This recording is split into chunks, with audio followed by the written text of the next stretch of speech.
Is the crisis of Gen Alpha's literacy and math skills real, and how serious is it? I'm a kindergarten and first grade teacher. I constantly tell parents that the best thing they can do for early literacy is to read to with their kids every night and to have real conversations with their child where they ask them questions and get them to think about their world and how things work. Then I'll have parents clearly blow that off and ask me if I can just print them some worksheets for their kid to do. So you just want your kid occupied and out of your hair? Got it. I won't be doing that. Read with your kid and talk to your kid. What I don't understand is why these parents aren't having some kind of wind down with their kids at the end of the day. Reading a book to them or asking probing questions. What made you smile today? Why? Or how did you feel today? I was sad today. Why were you sad today? Someone at school made fun of me. What did they say? They're not even doing this. They're just shoving an iPad in their face and expecting Mr. Beast or some other internet fuck-ass to handle it. I know people whose idea of spending time with their kid at night is being on their phone in same room as their kid while they use their iPad.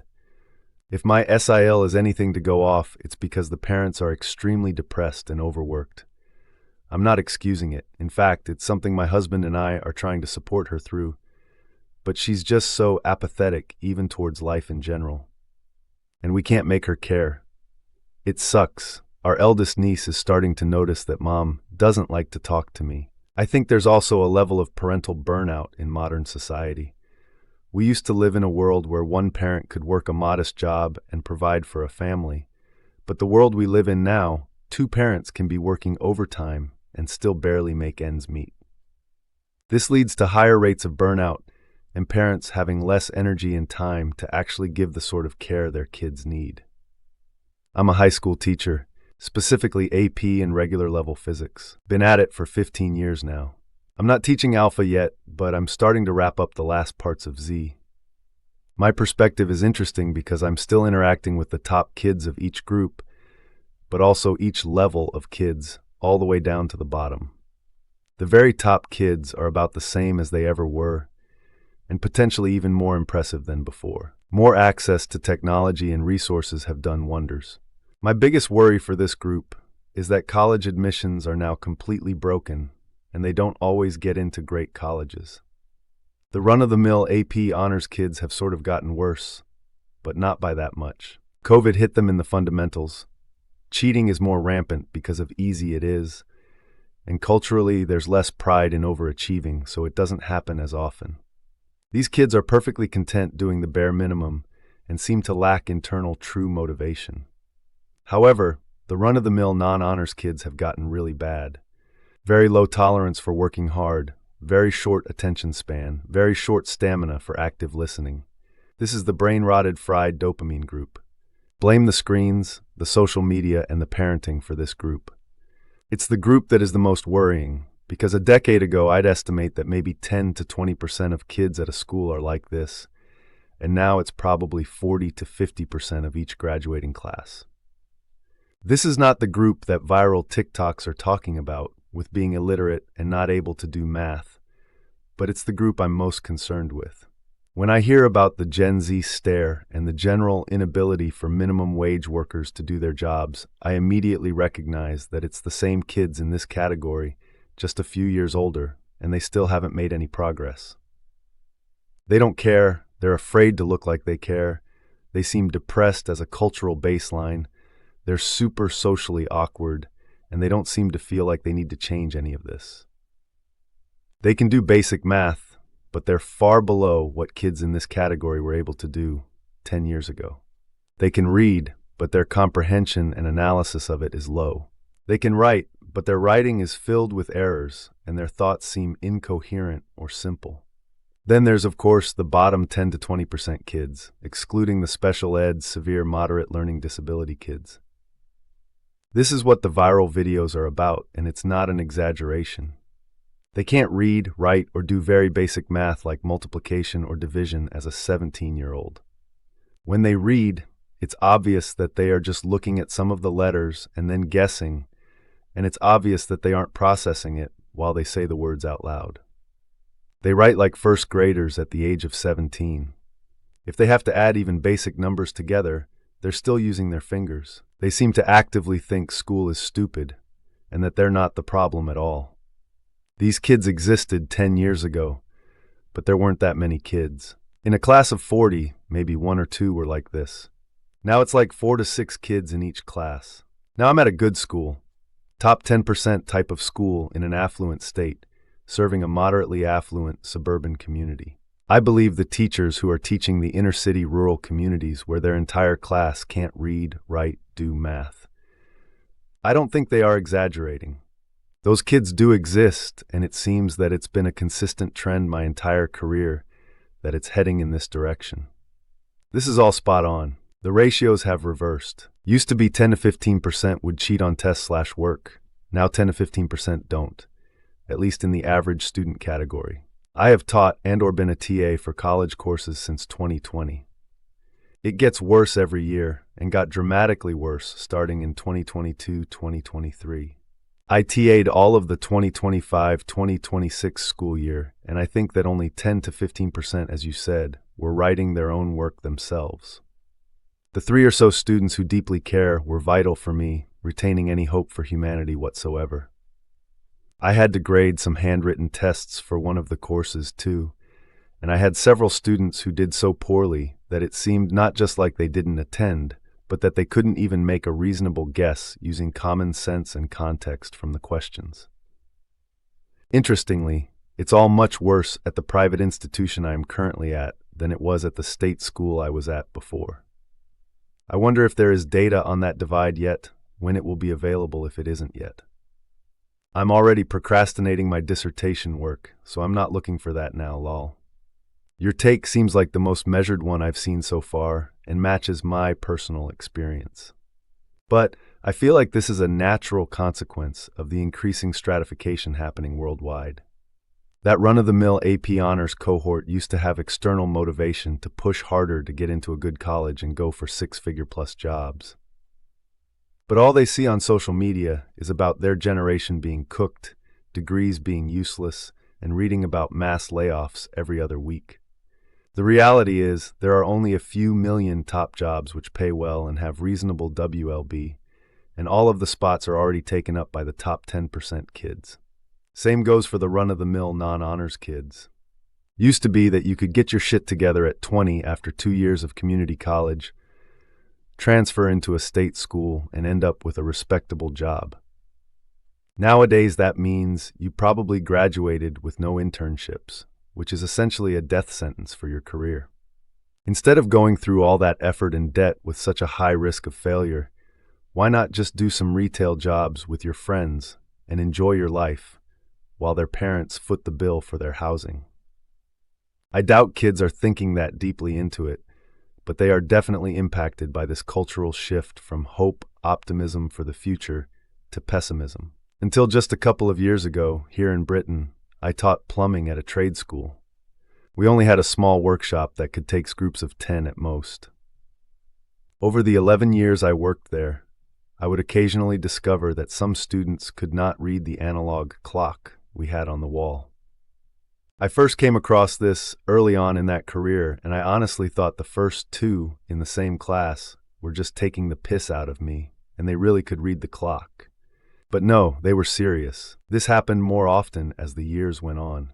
Not being able to read an analog clock is not completely ridiculous in the modern world, what with them all using phones or smart watches. But the worst part was this. I'd offer to teach them how to do it.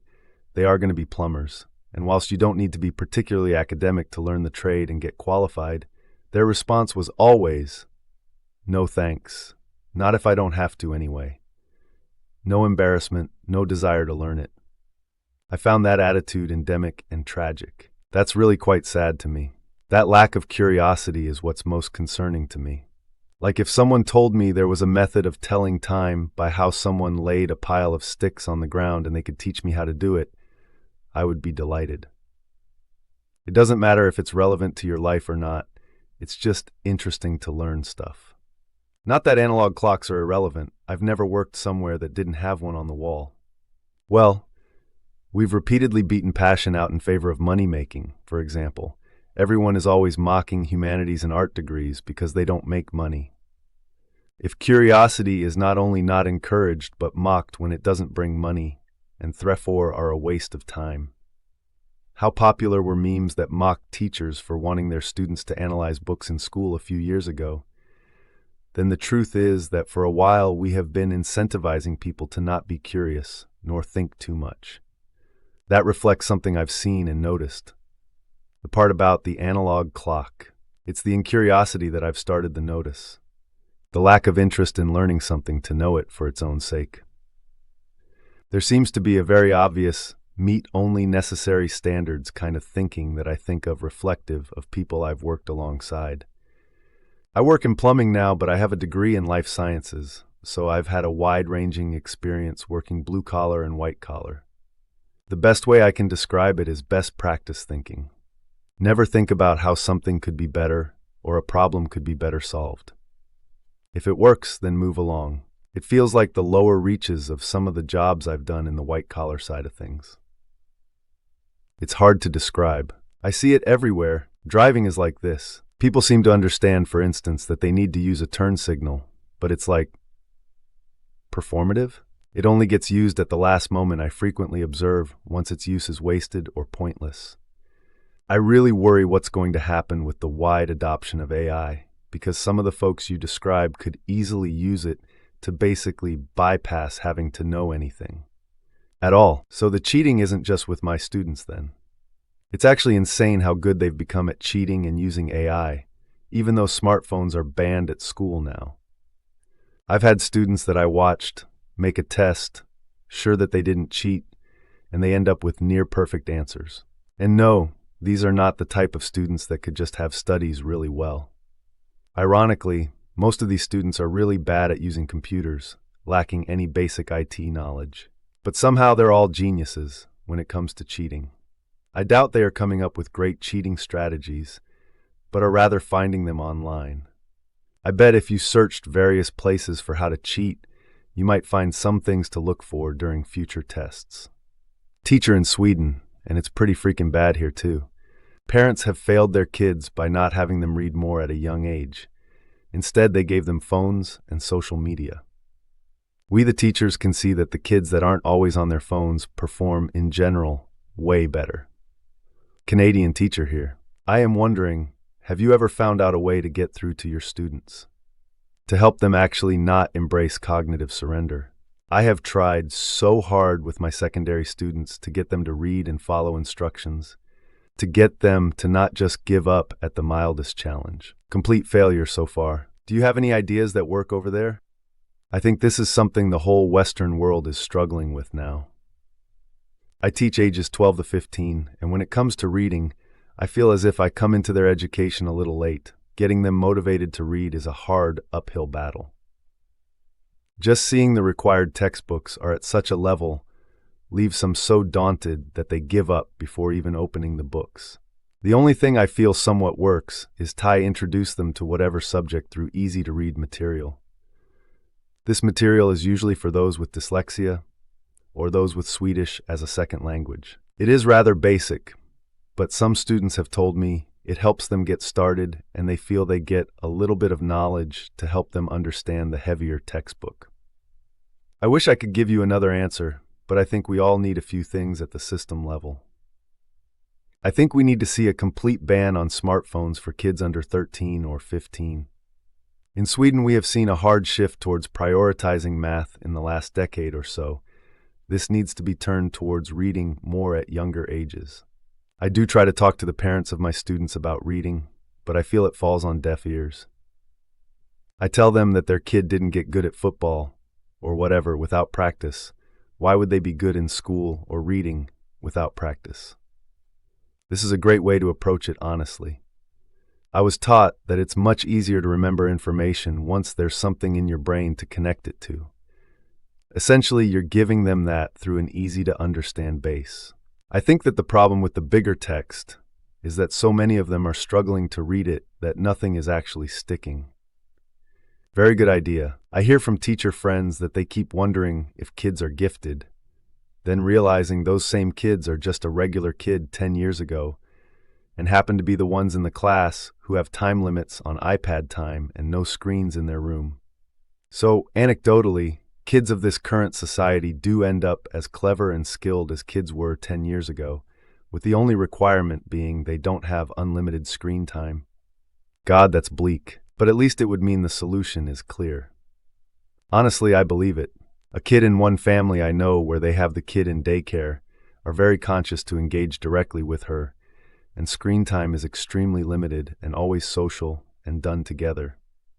The kid is basically Matilda without the powers. Another family, they thought the kid had autism, started taking him to an SLP because of speech delays, and suddenly the kid leapt forward in development. They didn't see anything wrong with the kid being on an iPad from waking till sleep, even while eating. The SLP said an hour max and talk to your kid. Good to know it's not just us in the US. Having visited Germany, it seems to be becoming an issue there too. Anywhere that internet access is ubiquitous from a young age, where kids can kill their own attention spans.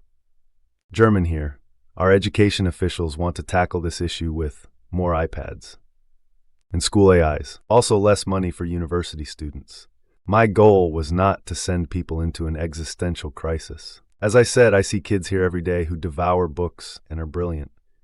I was simply answering the question with some of my personal experiences of what seems to be sticking out as unusual. For example, teenagers not knowing their home address. And yes, the literacy issue is far beyond kids. It's something we have been grappling with in the US for quite a while. I work at a library. The good news, I see many families there from varying socioeconomic backgrounds. The common thread is their parents are making the effort and leading by example. Now on to what I see anecdotally. Many older kids and teens have a gap between the mechanics of reading and the actual real-world component. If you ask them to fill out a form, they don't understand how to format a street address or what their own address even is. Crazy. They fill out the wrong lines with the wrong information too. Partly it's because they don't know what phrases like zip code mean. Partly because they just zone out at the first sight of a challenge. It's like they stopped learning, progressing beyond a certain point. They do not have the mental endurance to read instructions and follow them when it comes to novel experiences. For example, they go to a website with a list of instructions, they exclaim it's all too confusing and ask how to do the thing. Only for me, who also has never seen this page, to glance at the same instruction and figure it out in a couple of minutes. It's actually very similar to dealing with the boomer population. This is the issue with literacy. It's not just being able to identify a bunch of words, it's being able to utilize them, decipher context clues, etc. So many adults are walking around who can read words, but cannot comprehend or take action on documents that will affect their lives, partly because they just zone out at the first sight of a challenge. It's this to me, and it drives me nuts, and I sure wish I knew what to do about it. I was concerned about an intern I was training at work, thinking he was uniquely disadvantaged, or maybe just not bright. Then I got the next cohort, and the majority were the same. No desire to learn, freezing at the sight of a challenge, manipulating people to give them the answers without realizing they're doing it, forgetting something they were told yesterday. I don't know how the infrastructure of major industries or governments can hold up under that type of dead weight if this continues. I work in a process engineering type job. There are a lot of SOPs that need to be strictly followed. Not just to ensure our product comes out correctly, but for the safety of the employee. I recently hired an apprentice, and she is completely incapable of digesting our written SOP. Mind you, this was just reworked and edited about 12 months ago, so it's not some archaic information. It is broken down into digestible bullet points with images and highlighted reminders for highly sensitive safety information. One of our simpler processes is about 4 pages. We worked through the process physically multiple times while talking about the SOP that was in front of us. At the end, we sat down, and I had her read through it, and she could not make it through half of it before she said it was all too complicated. Even after multiple physical run-throughs, she was still making simple errors. When I would tell her to refer to the SOP document, she would tell me that it's too complicated and is not helpful. This is the fourth person we've brought on in a similar fashion and have had the same result. That's why we edited the SOP to make it more user-friendly and digestible in the first place. All of these folks have been 22, 24 years old. I don't know how I'm going to train someone to do this job. I teach first-year college students how to write essays for college. It's not complicated. Our standards are shamefully low. I used to be able to tell students to write an essay with X number of words and Y number of sources that prove Z, and they'd do it. Now I have to break that assignment into 8 smaller assignments, each of those with step-by-step instructions along the lines of go to the library catalog, click name of database, search for topic, and choose a source marked peer-reviewed. Read it, use the assessment protocol on p. 83 of the textbook to test whether it is a suitable source. Then select quotations that support your thesis and make citations in APA style for each one. Then I make a whole checklist for them before they submit their work to make sure they did all the things I'm going to be grading. 30% of them straight refuse to start the assignment. About 10% have literal tantrums about it. Interestingly, these tend to be slightly older students. 20% do part of the assignment. Another 10 to 15% do most of it and get something terminally wrong. Maybe 5% are actually doing approximately competent work. The rest of them are pretty much just cheating. A lot of the students failing are also cheating, but they don't even know try enough to cheat effectively. I used to feel successful if I could get a kid ready to be baseline competent for writing in their other courses. These days, I count myself a raging success if I can teach them how just to follow directions. Please hold your ground. None of these people should be in charge of anything until they get their shit together. 30% of them straight refuse to start the assignment. I used to have 5 or 6 high schoolers a year that just did zero work, no matter what I'd do to entice them to try to do something, anything. Now I have about 5 or 6 of those per class, so it's about 20% for me. I'm teaching high school ceramics, the most low-stakes class in the school, but other teachers are saying their numbers are similar. AP classes aren't the smartest kids in the school anymore. They're just the kids that will attempt to do the work. I read this opinion article today that suggests that this is a widespread problem for Gen Z, Gen Alpha youth. It suggested that they are seeing the state of the world and being told to work hard, but are not being promised any rewards for their hard work. So they're putting in appropriate effort. hlpsychologytoday.com/blog pop culture mental health 2060 / we built the machine, then blame the kids for unplugging. I've had good conversations with youth when some of the youth I worked with began using AI for their schoolwork. Some of their teachers approved it even. To not fall into the trap of having things done easily for you while in high school, because high school is designed to be practice in a lot of ways. It's good practice to learn social skills, how to make friends, how to get along with people you don't like, how to survive the teacher you don't like. And these skills you learn can help you later with job or even family issues. But you have to take it seriously when you're in school, attend school, engage with your classmates and teachers genuinely, and try your best for you to be able to develop these skills. When you're using AI and it's giving you the answer, even if it's allowed by your teacher, maybe the next time it won't be allowed, but this next essay is harder, and you don't have a lot of extra time, so you use AI anyway, since you're already good at it. Then you keep using AI through the rest of high school and into college. Then you get a job where you need to do something important, and you feel the urge to use AI to complete it, but AI sometimes gives wrong answers, and your livelihood is now resting on your work rather than just a grade. Or maybe your boss or your team needs to be involved in the planning and brainstorming and pull you into a pen and paper meeting with no AI or phones, but you've always relied on AI for that kind of thing.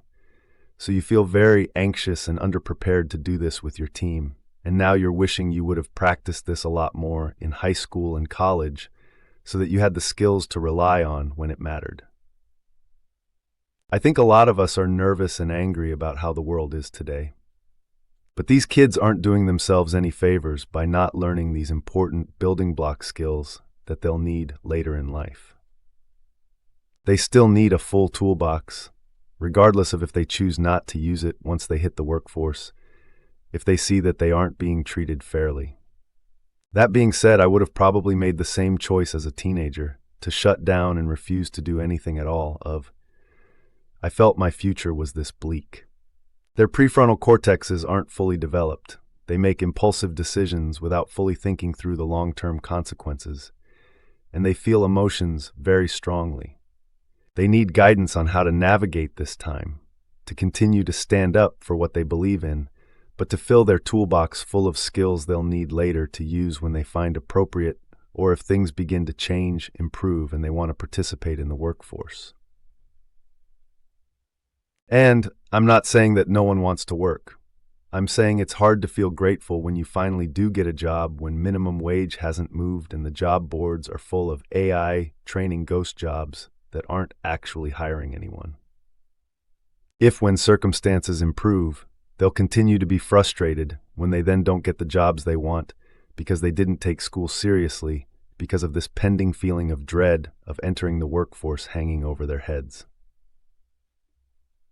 They're continuing to be set up to fail as we flounder to figure out why this is happening. As an engineer for 10 years, quite frankly, I've had success just telling them honestly. You need to be able to learn how to do this, and if you cannot, you will not make it here. Now mind you, I'm an embedded electrical engineer writing C code, but same process applies. I've given these kinds of ultimatums to new hires, and it kind of scares them into learning.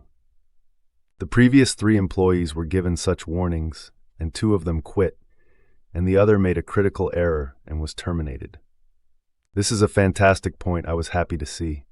There are lots of problems that aren't about their behavior, but it's impossible to get to the heart of the problem without acknowledging their behavior.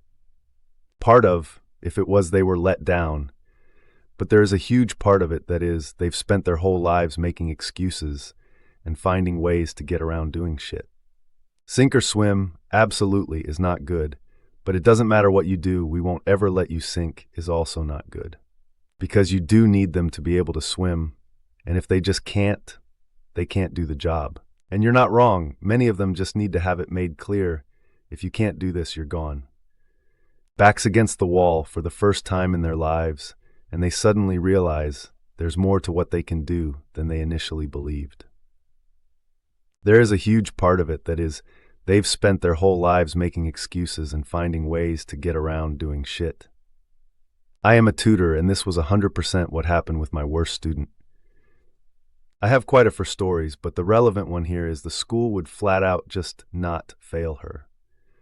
She would not do the work, she would barely go, they would still pass her. The mother even went in and said, "Please hold her back, she is clearly not getting this," and they still passed her along. This is both horrible for her education and also gives her the idea that there are no consequences for her actions. One thing I think people forget or repress because it is negative is that we need to give children and teenagers room to fail when it is safe to fail, and the consequences for failure are less. If they don't apply themselves, they fail a course, get some shame, and have to fail it. In adulthood, if you don't apply yourself, you get fired and now you don't have a job. Or in school, you get into a fight and get suspended for a few days.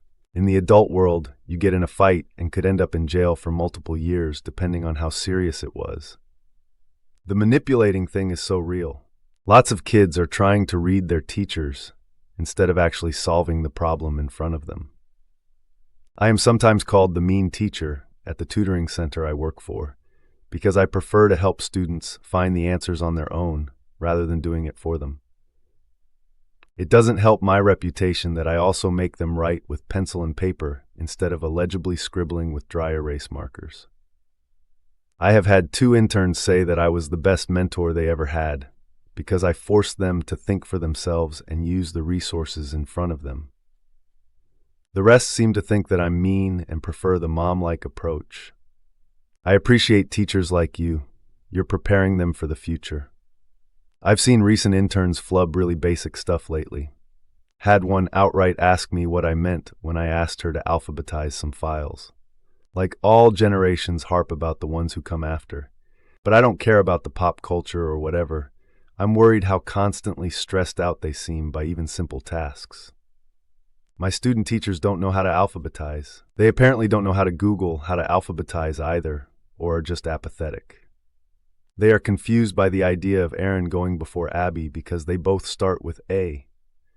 They don't seem to care that the seconds to fix now saves tons of time forever as you're filing. They roll their eyes and think I'm being nitpicky. It's such a core basic task that it's become infuriating at this point. I teach students with disabilities, and I'm able to teach my higher level students this concept, but continue to have adults with higher level degrees have this issue. Blows my mind. It feels like some things that most of us were taught in school were cut on the false premise that we just knew it instinctively. It reminds me of Doge cutting screwworm prevention policies because we don't have screwworm. Or people not taking vaccinations and not getting their kids vaccinated because we don't have measles anymore. And now we have measles again. So glad to hear that I'm not the only one. The company I work for has recently hired a younger guy, late 20s, to work in our customer service department. Part of his job is to organize the previous day's paperwork, roughly 200 to 300 pages, before it is filed electronically. As this paperwork will be used as reference data in the future, it is really important that it is in alphabetical order. This not only saves time, but if I'm looking for a certain page and can't find it, we may have to grant a claim that can cost thousands of dollars just due to not having proof. I have trained at least 5 other people in this position in the past, but this man has been the worst. Most get it within a month or so. He has been here more than 8 months, and he still can't get alphabetical order correct. While he does pretty good, 8 out of 10 right on the first letter, once we move to the second letter, or third, everything goes off the rails. The worst part is that I have had to sit him down at least 6 times to walk him through how to alphabetize, including giving him notes and cheat sheets, even 2 different alphabetizing tools, even going as far as to specify that certain repeat customers go in a certain order.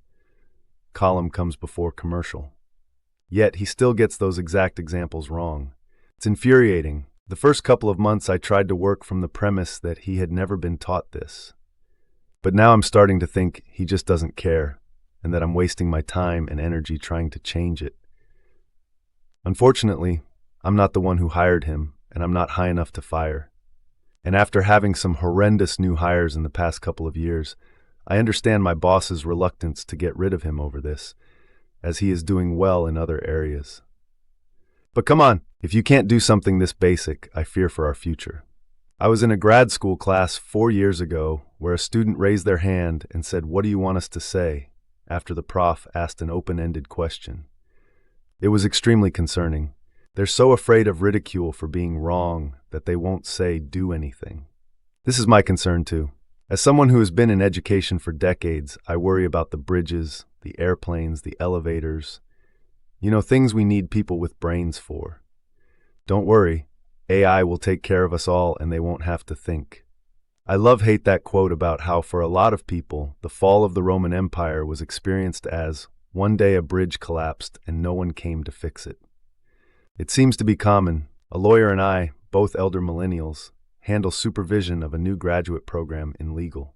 We didn't do the hiring but did get to see who got hired. There was 2,500 applicants for 5 positions. For some, it's their first job. Some, it's here's a taste of legal before going to law school. We mainly have them working on low-risk, basic contracts, doing amendments, and similar. The plan was to start with amendments, introduce addendums, and then by this time, a month in, having them drafting contracts from templates, and if possible, having them work on basic redlining with our guidance/expertise. I've been doing this 10 years, and started on way more complex contracts than what we're giving them. Mistakes happen, sure. Those I don't worry about. They're part of the learning process and no big deal, as long as they're caught and rectified. They have a step-by-step process book, playbooks for each kind of contract, amendment, addendum they'll see, open door policies with us for questions, etc. We tried to make it as idiot-proof as possible. Last week, the 5 of them handled 47 amendments, less than 2-person day for a single type of contract. And it's not complex stuff either. extending the term, updating price files, etc. Not a single one was done correctly. And not minor issues either, full-on fatal to the agreement issues. I had our VP and other leadership from both legal and sales sit in on the first training session for these kids. Everyone thought it was well laid out, thorough, and clear. About a month in, they're still just not getting it. I'm at my wit's end. At this point, I can tell who did the amendment because they continue to make the same mistakes over and over again. No amount of guiding them through it, or even asking what they were thinking, seems to make any difference. Ask them why they made the same mistake 3 times. It's like talking to a wall. Sorry, rant over. It felt damn good to get that out, though. As a teacher, I just started playing Minecraft with my nephews. They wanted to play on creative mode. I said that I refused to play with them on creative mode and insisted on survival with mods. Of the 3 of them, this little 6-year-old is loving the challenge and refuses to use the resources I gather for him, instead asking me to show him where and how I got them. He had never used a computer mouse until a week ago. Now he is zooming around the fields, and suddenly he has an interest in Minecraft books. My sister learned to read at a pretty late age thanks to the text-based game Zork, and a deep interest in unicorns. Video games can be a great tool. That's how it started for my cousin to become a reader. He's not interested in encyclopedias that his parents gave him, but books at the games that he borrowed from his friends. It worked because it aligned with his interests. A book being aligned with a person's interests makes a far bigger difference than people give that aspect credit for. I couldn't finish King Lear, Heart of Darkness, or Jane Eyre, even if you threatened me to. But Death of a Salesman, Siddhartha, and Things Fall Apart. I could finish the whole book in a single sitting if you gave me the chance to. And that's not even including IP novels like Halo Fall of Reach, as well as Contact Harvest, Ghosts of Onyx, and First Strike, Warhammer 40k, The Infinite and the Divine, as well as Siaphus Cain and Gaunt's Ghosts, and Mass Effect Revelations. This is the first time I've ever seen someone mention Things Fall Apart as something they enjoyed reading outside of an academic setting. You do exist, but your point stands as interest is key in reading. Not an educator, but a parent. I imagine board games and craft kits help. Both have a reading and following directions aspect to them, and I hope can help kids process and execute instructions. I see the forms thing at my job with adults too, which lead me to realize more people than I knew were functionally illiterate. They put in the wrong information in because they don't read the entire prompt. They don't fill in every line of the form unless I point every line out to them. They just leave them blank, as if they hadn't even noticed the spaces were there or it didn't cross their minds to fill them in. They fill 2 spaces and leave the other 8 blank. These are legal documents we need them to sign. I have to pass the page back and forth to people multiple times, pointing out spaces they forgot to fill out. I have people ask me questions like, "Excuse me, do I sign here?" when it says signature right under over it.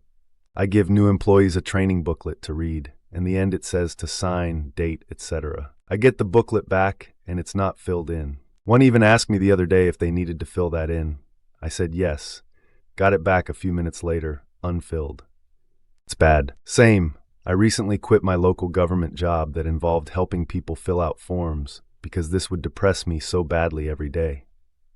The learned helplessness and the reflexive anger that follows is truly insane. I had to fill out some legal forms a few months ago, and the lady at the courthouse that helped me was incredibly patient and helpful. I imagine her job is both low-paying and soul-sucking, but in the span of 10 to 15 minutes, she forever made an impact on my life. Absolutely, we need people who are patient and understanding in these jobs. I just learned that I am not. As a librarian, I can't help but also show them the same frustration. I tell them they have to read what the instructions are saying on the website and that I can't hold their hand at every step of the way for whatever they want to do. This is our policy, Bowie. And then I walk away with, "I'll be at the desk if you have another question." More often than not, they give up and leave the library. You can't help them all, and I am not their secretary or nurse. Partly because they just zone out at the first sight of a challenge. People are calling this phenomenon cognitive surrender.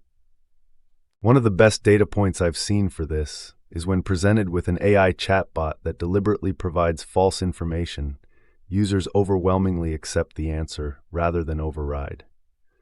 http://2026/zops04/2026-03 at 4.1933 at 4 at arstechnica.net/2020.2604 screenshot at Fort 4p3.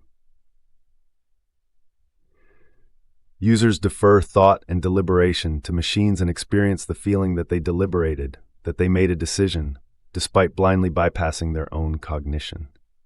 They don't realize it's something they're doing. In doing so, they are weakening a muscle, and they don't realize it. Very concerning. I definitely notice my working memory worsen when I've been off work for a while, and vice versa.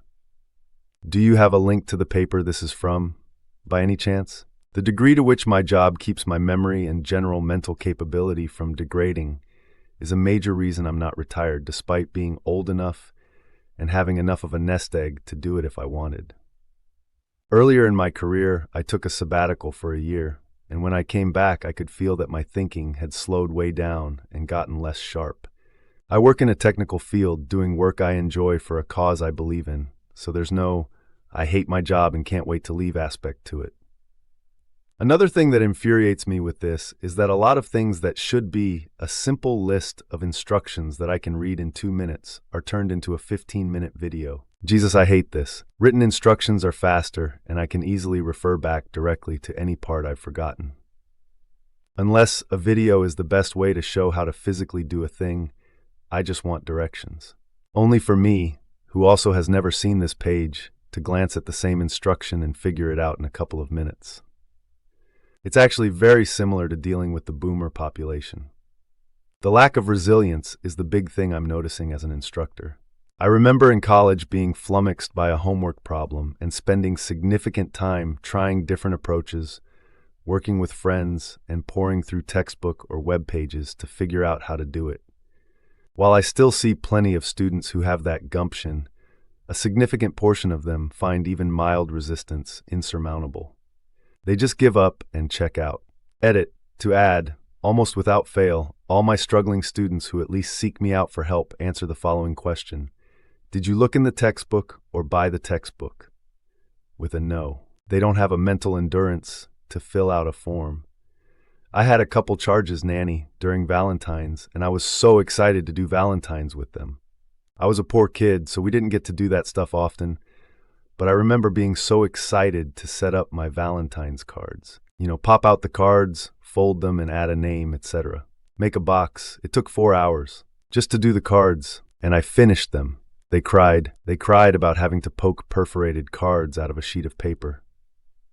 It really fucked me up and made me tune it to what was happening with kids culturally. They were 8 and 10, and sorting pre-made Valentine's cards was too much for them. Elementary principle here. Parts of the issues. For the last 5 years, the only teachers I have been able to hire were those barely in a teaching program. It's a challenging job even with the degree, but it's damn near impossible without the education or experience. They've been skipping their student teaching due to this. Bright side. This year was a high turnover year, and all the teachers I have hired are fully licensed and with experience. I'm in a more rural area, but I have lived in various states across the U.S. and hear similar issues in those states as well. Parents, we are no longer professionals in their minds. I will call home, explain the investigation I've conducted and the conclusion. Nope, not my kid. He would never. Ma'am, I have him on video and with 3 witnesses. They will hold them out of school to avoid ISS, take them for ice cream, for standing up to a bully. They think every kid that looks at their kid wrong is a bully. Bullies are still in existence, and it's challenging to deal with those situations as an administrator, but they aren't all bullies, I promise. Sometimes it's just a kid who is mean to everyone, and I am trying my best to get a handle on it. Laws. In special education, there are so many laws our hands are tied in most, if not all, cases. Sometimes kids hit, bite, kick, and sometimes that is toward adults. We have to put hands on kids to keep us and others safe. In Oregon, if you screw that up, it's considered child abuse. Yes, I get it. They are children, and some of those children headbutt, kick, spit, threaten, pull hair, climb walls, turn over furniture. If I screw it up, I'm suddenly an educator with a founded case of child abuse on my record. Who wants a career-ending risk like that hanging over them?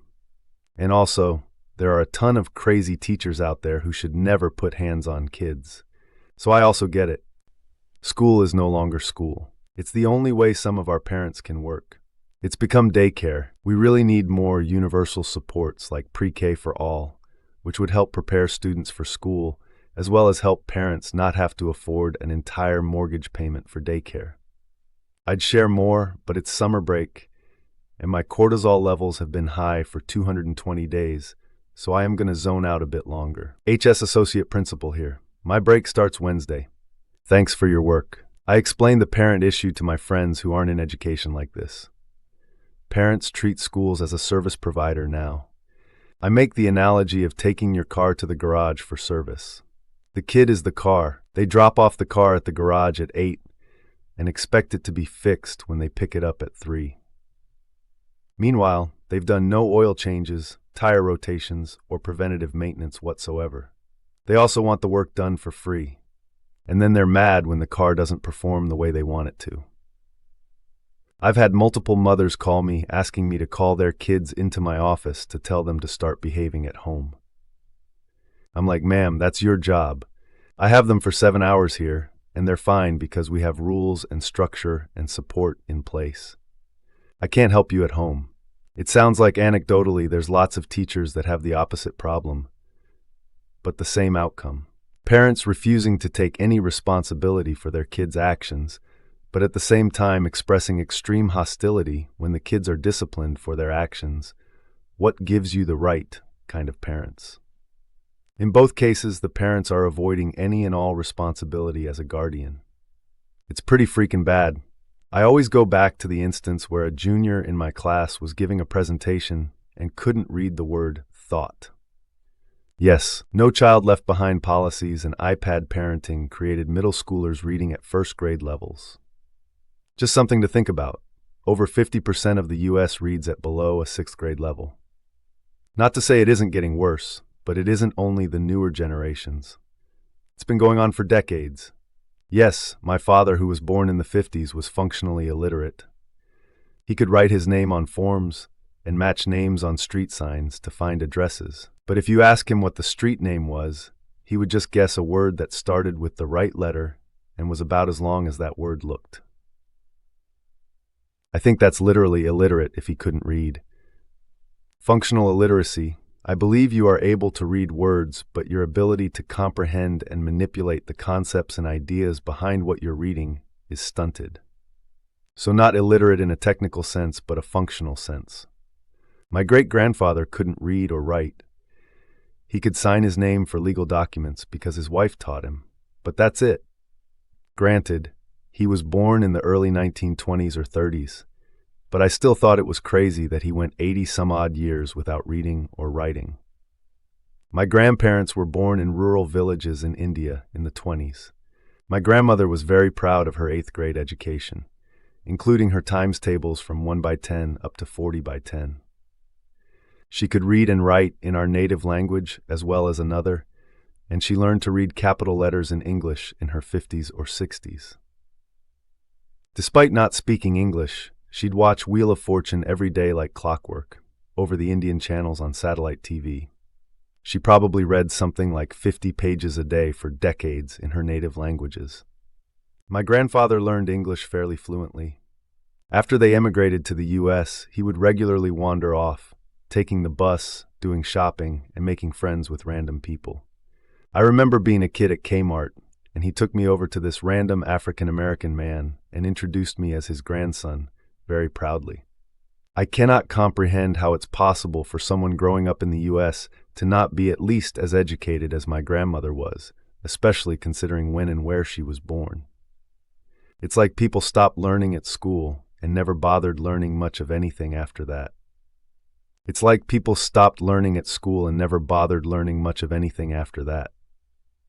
That's exactly what happened. This is a complicated and misleading thing. Most adult books are written at a 6th or 7th grade level, and pretty much always have been. I had a teacher accuse me of cheating because in 7th grade I wrote a paper that read at a 7th grade level, and she decided it was too advanced for a student to have done. The reality was I like to read. A lot. Almost everything you've ever read is right around a 6th or 7th grade reading level, unless you're really into literary fiction or spend your free time learning about the high-end subject matter in various fields. It's hard to write something understandable to a mass audience past that point. Involves technical jargon most people just won't know. Lord of the Rings is a 5.3. Piggybacking on your comment, we now have AI writing assistants that will improve readability of your work. What do? They make it readable at a 5th grade level or lower. They simplify the text to hammer the point home and remove subtlety, wordplay, and variation. And lots of people use them because they think these tools make their writing better. Those things did a lot of damage, and still do if we're talking about iPads, but poor decision-making within education did just as much harm to literacy as anything else. Switching from phonics instruction to whole language instruction in the early to mid-90s completely derailed perfectly good literacy teaching methods and created a generation of kids who are now adults who can't read. There's a great podcast miniseries about this called Sold a Story. It's fascinating and infuriating at the same time, especially when you realize that Calkin's bunked reading method is still being taught in some schools today. Thankfully, the district I teach in moved on a long time ago. I worked in a library for a few years. The high schoolers would come in with "My teacher said I can use any book for the project," and just stare at me. I'd ask them what they like to read. They say they don't. I ask if they like any show or movie, and they'd name one.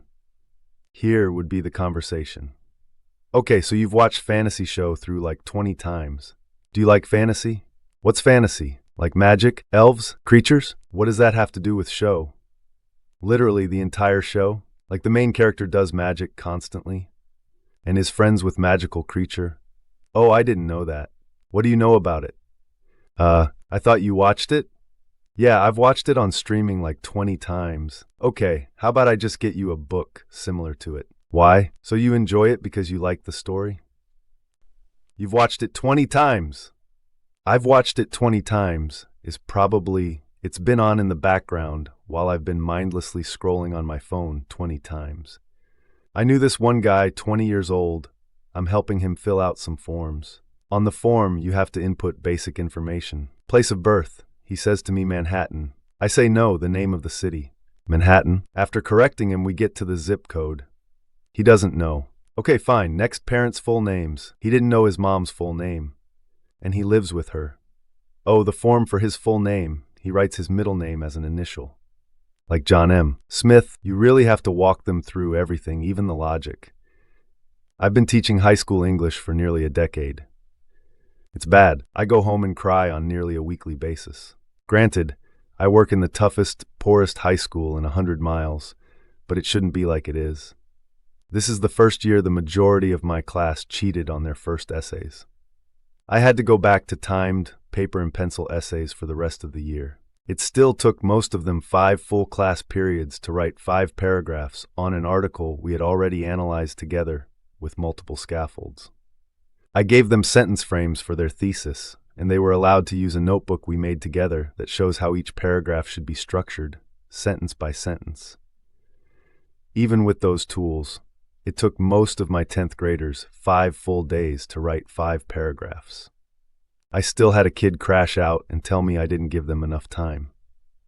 I still had 25% of the overall class not pass the final. It was also the first year a kid yelled, "We don't care about your fucking books, miss," while I was in front of the class presenting books they might be interested in for their book reviews.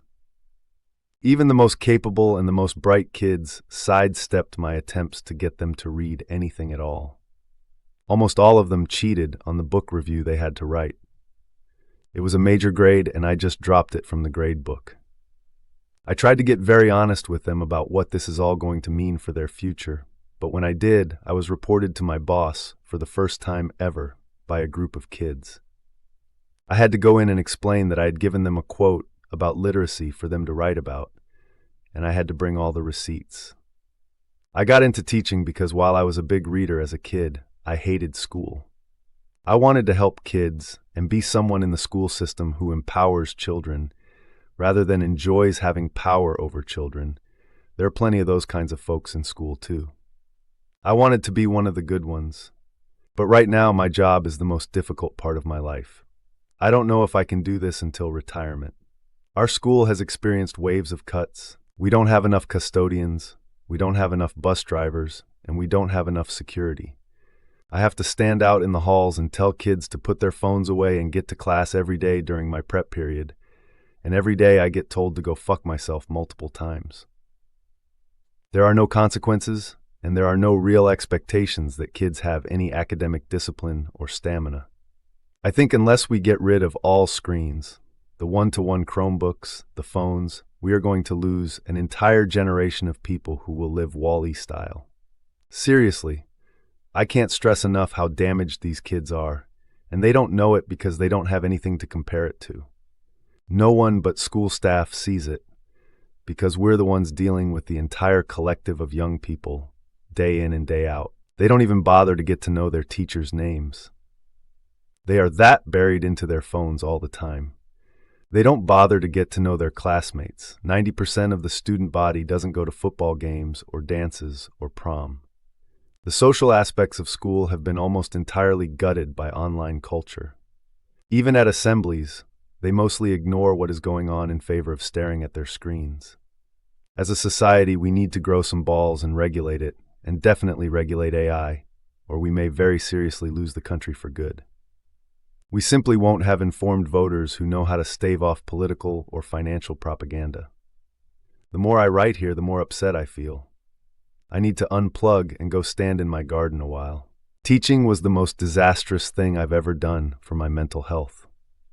I had so much resentments towards the general public. I left school a year ago, and I feel like I'm finally pulling out of that nightmare funk that is education. What do you do now? I'm a nurse and have a similar viewpoint, lol. My wife used to teach and is now a nurse also. Teaching felt like a dead-end profession. You hate to see it. I did group tutoring for students seeking scholarships into secondary schools for many years. This was a part-time weekend job. The material wasn't just memorization either. It went back to maths basics and taught from the ground up. It was really enjoyable as the parents were invested in it and wanted them to succeed. No paperwork to do, no rowdy kids, etc. Perhaps see if you could do something like this to get the joy of teaching back. One of my friends couldn't even take teaching second grade anymore. She said the children didn't know their alphabet and hadn't even started on numbers.